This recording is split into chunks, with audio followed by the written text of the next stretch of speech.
What's going on, everybody? In 5-9 Gaming, we are here with episode 3 of WandaVision, going to be discussing and overviewing the episode. So today, I am Hydros, and I have Alec Hunter and Waffles here with me to discuss episode 3. So go ahead and introduce yourselves.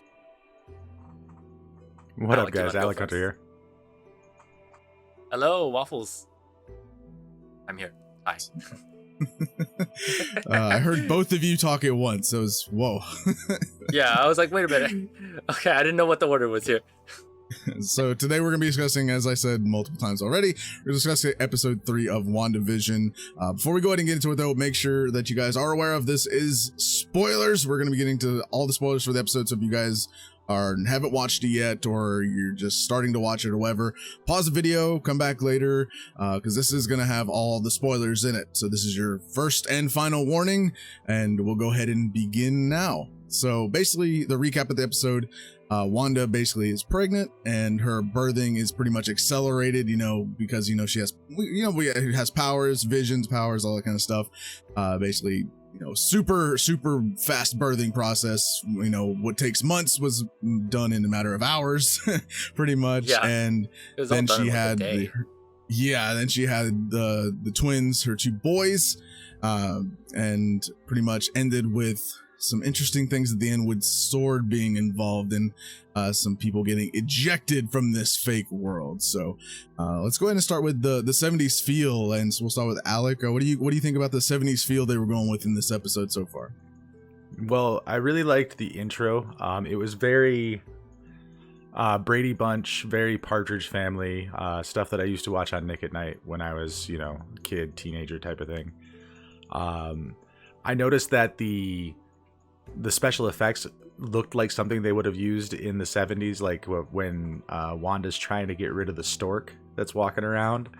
Like, it's that just like puff of red smoke that was like something from the 70s. I mean, it was very, very era accurate. It's one of the big props I give this show. Yeah, I definitely agree. I love the aesthetic they were going with a lot of these episodes so far. And as you said, the Brady Bunch, all that kind of stuff. I mean, I wasn't born in the 70s, but I did watch a lot of that, even still growing up, I did watch it. So, but Waffles, what did you think about the aesthetic of this episode here? Honestly, I love it. I've been really enjoying all the different genre shifts that's been going on throughout all 3 episodes so far, and it's been really cool to see. So I'm down for it. All right. So, in the beginning of the episode, again, we are going with the 70s feel, and they're pretty much going with kind of that Brady Bunch intro, as I said, and it was really cool. I enjoyed the episode, gave it a nice touch, and it, I guess it, Brady Bunch, large family, and I guess it is kind of dealing with, the birthing of their kids, so, it kind of gives that family aesthetic from back in the 70s, right? So, and then, exactly. And then, as we mentioned, the twins accelerated birthing. What did you guys think of basically having babies in less than a day? I think it was made... terrifying. Yeah, it would be terrifying. I definitely agree. Yes. I don't know, but after going through the 9-month thing twice, I see the convenience in having 1-day births. like really. I mean, would you have preferred it? Maybe just a little bit. I don't know. I mean, I bet the mother of my children would probably have preferred it. Yeah, I mean, yeah. And during the birthing process, I mean, she started getting super scared, and I was like, I can't imagine how it would feel in real life if you had to do that in less than a day, right? In the matter of a few hours, just incredibly pushing overwhelming. Not especially just one, but twins at the same time, right? So, yeah. At least she didn't have to go through 9 months of going through all that, all the mood swings. I guess she was kind of having the mood swings in a way, because her powers would start randomly messing with stuff, right? When she would start to have contractions. They used her pregnancy for some of the best visual gags, like when her water broke and literally all the pipes burst into place. That was fantastic. Yes, that was great. So perfect. I love that. Yes. That was so good. Yeah. So she had her twins, and pretty much we know, we'll go ahead and do this instead. We'll go to the connection of the comics with her twins. Alec, I think you're a lot more into the comics than I am really with Marvel. So why don't you tell us, start off telling us about the connection to the comics, especially with these kids coming into the picture now. Right. So Tommy and Billy, they are known in the comics as Wiccan and Speed. They are the children of Wanda and Vision in the comic books as well. They go on to be members of the Young Avengers, the New Avengers, the Something Avengers. Anyway, which I think is what they're kind of leading up to here. There's a number of retcons involving Wiccan and Speed in the comic books, so it's kind of hard to keep track of what is their story and what isn't their story. Like with most comic book characters, you need a flow chart and like a guided tour to understand it all. But there are a couple of things in this episode that really make me think they're going to lean heavily into the comic books as far as Wiccan and Speed and their origins. Specifically, I mean, we gave a spoiler alert. What the hell? Go for it. So in the comic books, they are infused with life by having a piece of Mephisto like used to create their souls. For those who don't know, Mephisto is basically the devil in Marvel's universe. And he has some interactions over the course of the 50-year history of Scarlet Witch through a character named Agatha Harkness. She's kind of like a consort to Mephisto. And I actually think just by some of the comments that she's made and the way that she's acted through the first 3 episodes, that Agnes might be Agatha Harkness. So I think this series is going to introduce Mephisto. So we're going to basically see the devil, I think, in this. I don't know if we'll actually see him, but the concept of him, I think, is actually getting introduced in this series. Interesting. Again, I'm not a big Marvel comic reader. I've seen a lot of the movies, obviously, but I was more into the DC realm of comics. So I'm glad that you were here to explain a lot of that, because I have no idea where it's coming from. What about you, Waffles? What do you think? So honestly, I think, Alec's right. I mean, I don't know too much about Scarlet Witch and Vision specifically, so I had to do some research beforehand, but everything seems to be pointing that way. So I'm really interested to see what happens with that. I think maybe there's a chance this leads into House of M in the next phase. Who knows? But fingers crossed here on that. So we'll see. And going back to connections to the comic books, there's actually a visual connection that I caught in the middle of the episode. After everything starts going crazy in their kitchen, they escape into their living room and they're back to back and they're circling around and doing these like weird hand gestures and things. And it just reminded me of the cover of Vision and the Scarlet Witch #1, which is like a late 80s, early 90s comic book. It was like a mini series, I want to say. But hopefully we'll have a picture of that with the clip from the episode or a screenshot from the episode side by side. But if not, I'll probably post it on Twitter later tonight. Yeah, I saw the image. That's actually really cool. I love how they're referencing comic stuff. Sometimes they just completely ignore it. Sometimes they put a lot of it in there. Sometimes they put just a smidgen of a hint in there. And I think they're not doing too much, but they're definitely putting in they're sprinkling it in there quite a bit. Here and nice there. Little Easter egg. And the next big thing is pretty much Sword. As you get to basically the end of the episode, she gets what was her name again? What's her name? Geraldine is what she like told that. Wanda her name is. I'm relatively Yes. sure that's Monica Rambeau. Okay, so we'll call her Geraldine for now until we figure out who it is. But she basically gets forcibly ejected from Wanda's fake world, right? And you can see her being ejected. They did a nice visual cue from going from the aspect ratio, like the 4:9, or am I saying 4:3 to 16:9? 4:3. I don't know like why that, I said 9. To 16:9. Yeah. So you see the aspect ratio, and then that's where you mentioned, Alec, that they said they basically. You can tell that's the real word because the aspect ratio just basically goes back to normal, right? I guess that was kind of like their visual representation of that. What do you think Wanda being able to force people out means, right? What do you think it all means? Well, Wanda being able to force someone out of anywhere is well within the scope of her powers, but I'm leaning more towards Wanda's actually the bad guy in this show. Like, I think Wanda, through her grief over the events in the MCU up to this point, has completely snapped, which is not uncommon for the character in the comic books to do. So she snapped, she willed Vision back to life somehow with her powers and has taken over a small town, and the people that we see in the series are residents of that town whose minds are being manipulated by Wanda's powers, with the exception of Agnes. I think she is in there with her own sinister motives representing Mephisto. Yeah, it seemed like she had some sort of control over the situation in the episode. Mm-hmm. Like she knows more than she's letting on. Everybody seems to know more. Like the African American neighbor, he definitely knew something was going on, and they were like on the bridge of just telling Vision something. But this has happened a couple of times, and especially even a couple times in this episode, where Vision's come close to, like really realizing that something's not quite right here, and either they just stop talking to him about it, or something, distracts him, catches his attention. Or earlier in this particular episode, we had another one of those moments where Wanda didn't like what happened, so she rewound the events. Mm-hmm. So Vision being, assuming that that he is a creation of Wanda's psyche, would be limited to what Wanda knows and what Wanda doesn't know. So it's like she's literally trying to fight the truth. Like she's trying to keep the truth in the dark. Yeah, she's definitely in denial then. Yeah, kind of building off that. It kind of, I guess this is kind of an older movie, rather, like the Truman Show. He finds out that he's in a reality TV show, basically, and it feels like that's what I guess I don't know if they are kind of trying to hint at, like the Truman type show type of thing, like they did there.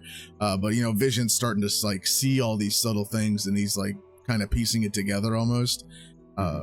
I thought at first that like a lot of the people in this world are just Wanda's subconscious, right? And it's once Vision starts seeing all these things, and then it's like her subconscious like wants to tell him, but she knows that it has to be kept a secret, right? So she doesn't want to tell him that basically she brought him back and he died and all that kind of stuff, because he so far again doesn't remember that he was just Thanos out of existence, not by the snap but by Thanos himself, just melting his brain with his fist, pulling that stone out, right? So so I feels like a Truman type show, kind of mixed in with like the subconscious of Wanda, and she wants to let him know, but then it's fighting against the urge to let him know, right? That's kind of my take on it. I agree with you there. Yeah, I think that's the thing about her being the bad guy. I think that maybe so, but it could also be that she's like unwillingly the bad guy. It just kind of, her brain snapped and she's just there and it's just happening. It's not like has villainous intent. It's more just, her grief, I feel like she just wants to be left alone with Vision, right? And because she's hurt, she's struggling to let go at all, and she doesn't want to, so she's fighting all who basically are opposing the idea of trying to, and I guess her eyes making her let him go, right? Because she doesn't want to. Yeah. So that's like she had a very negative reaction to people who come in and get involved. So you can kind of say this is a little bit of the Truman Show meets Eternal Sunshine of the Spotless Mind. Yes. Yes, yeah, I can see that. I can see that. Just to keep our references Jim Carrey related. Like, the whole thing is based on Jim Carrey. Yes, this is just Marvel's retelling of the life story of Jim Carrey. That's my headcanon now. But no, like it's crazy where you can draw parallels to the story and to the level, like to the path of grief, like through all the way to acceptance. What is it, the 7 stages or whatever? You see Wanda dealing with a lot of that, a lot of denial, a lot of anger when Geraldine mentions Ultron, I don't think we've quite reached a bargaining stage yet, or maybe the bargaining stage has happened off screen and that's why we have the twins. like whatever bargain Yeah. she made with either Agnes or, in effect, Mephisto to get the twins. Okay. Yeah, So I can I see kind of that. Okay. I kind of bring up to another point you said earlier that if things are pushed out of the fake world, they can then exist in the real world. So if her twins born in this world are then brought out, then they technically exist in the real world. Right. And thus technically Vision could then exist again in that regard. Yeah. I think that would be one way they could bring him back into the actual MCU to use him later. Yeah. Right. And then if you want to take into account some more MCU kind of crazy conspiracy theories, so they went from being quote unquote conceived to birthed in less than a day. Yeah. So they've got rapid growth, accelerated aging. So maybe by the time this series is over, they're teenagers or young adults, and then Marvel's going to launch their Young Avengers or New Avengers line, and Wiccan and Speed will be main members of the team. That'd be a cool TV show though. Yeah, that would be good. Have its own TV show like that. That'd be cool. So I also brought up the point that Sword is seemingly in this world, but how did they get in? Were they already there, or is Sword, I guess, able to technically breach this world? Because the way I say it, it's like maybe there's a gigantic area that Wanda is technically controlling with her powers, and it's kind of got like this force field around it, keeping everything inside, right? But if it's so large that she can't, sense or like basically protect every inch of this space, then things can then start to slip through. It's either something like that, or Sword just has the ability, device, or something that can just get people in, right, to then basically just push through her powers and just let them in. I kind of feel like maybe it's a combination of both. Yeah, because when we saw the helicopter first, I feel like that was them just trying to test and see if they could, and now that they can, they're sending people in. Well, we know that they're sending people in because a sewer bee guy last week, he had the Sword logo on the back of his beekeeper uniform. Yeah. True. And then she just like, no. Yeah, she noped that guy the F out. Yeah, right? She noped him out. He was eaten. But so here's my theory on that. That wasn't a beekeeper's uniform. That was a hazmat suit. They're traveling through the sewers, through the pipes and whatnot to get in. And when they enter Wanda's fake world, there's no room for hazmat suits. So the most logical thing to turn it into is a beekeeper suit, because that's the thing it looks closest to. Yeah.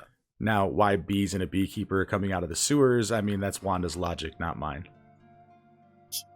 So maybe she watched a scary movie or something. Yeah, I don't know. It gave me nightmares. I'm not gonna lie. That brings up something though that I'm just kind of occurred to me. The other characters realized that the new Sword character didn't have a home, but like that was before Scarlet Witch did. So Wanda might not be aware of those things, but maybe like the other characters are the way that she guards the world in a way. So like she's just not connected to them in that way. Right. Assuming Like that they are that's part her of subconscious mind working through them figuring out the puzzle. Yeah. Maybe like, if maybe it's not copies of herself, but it is her subconscious, like making different, like people, right? It is her subconscious in these people. And like if they happen to, I guess in a more creative way, get defeated or happen to just disintegrate or something, all that information that they maybe hold gets transferred to Wanda, right? Kind of like Naruto's clones, right? Whenever he gathers information, whenever they return back, he gathers that information that they had. Be cool if something like that would happen. I don't know if that's actually possible of her, but it'd be cool. Well, she definitely doesn't want them to die because like there was that one scene with the guy choking in one of the, I think it was the first episode, when with their boss or Vision's boss, and she like waited and then she's like save him, and then they actually went and saved him. So like clearly she doesn't want them to die, but it doesn't seem like an emotional thing. It seemed like that was her actual herself being aware of that, I was gonna say, bringing up that if these are her, like her subconscious being manifested in these different people, couldn't she have just saved him? Why did she need Vision? Maybe she can't. Maybe if they die, maybe she can't prevent it if at all in any way. In some, I don't know. That's just a thought I had. She had to have Vision do it. She couldn't do it herself. But that Like, shot was very there's reminiscent when she said no as well. So I feel right. like, yeah, They seem like moments of clarity, right? Like yeah, she changes from her TV Wanda persona to Wanda, you know. Right. The no was very forceful, very not that 1950s 1960s black and white sitcom wife tone. yeah, It was very much Yeah. I'm an Avenger, do what I tell you to do, you know. yeah, um and again, like when she was confronting Geraldine, like you could see it, like she literally head snapped yes, after the name Ultron was mentioned. It's like a light switch was just flipped and she's like, oh hell no, you know, like yeah. She you're wasn't too having you're any too of that. close, you're bringing too much real in here, don't harsh my buzz. Well, with that, I think let's go ahead and wrap this one up. But let's just give some final thoughts. What are you kind of expecting for the next episode to happen? Again, what did you think of this episode? And starting with Alec, what did you think, and what do you expect for next week? I really liked this episode. I think it was very good how it started off all innocuous and then just boom, like everything went to like 11 really quick. Yeah. Pun intended with the speedy birth and everything. A lot of good humor with Vision, and I think it was interesting that they started really utilizing his super speed and showing it off in the same episode where they give birth to Wiccan and Speed. Right. True. For me, I enjoyed this episode. Again, I like the 70s Brady Bunch type feel that it had. The birthing process was just kind of really funny, you know, just in general.